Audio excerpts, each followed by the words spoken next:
Здравейте, скъпи мои приятели и последователи!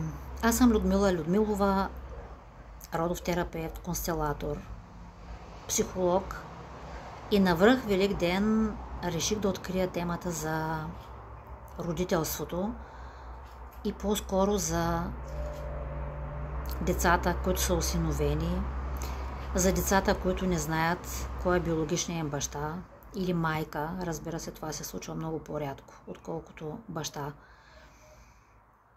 Защо искам да говоря за това?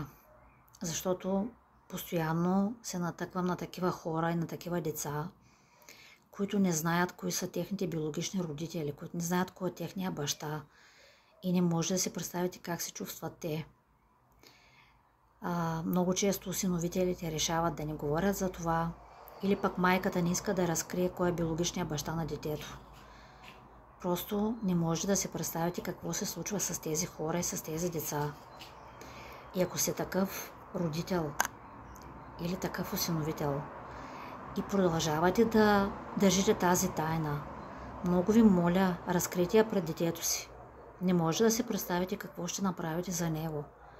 Защото то се чувства половин човек. То се чувства като никой. То се чувства необичано. И ако имате затруднения с това как да го направите, ако се чудите кога е подходящия момент, веднага е подходящия момент.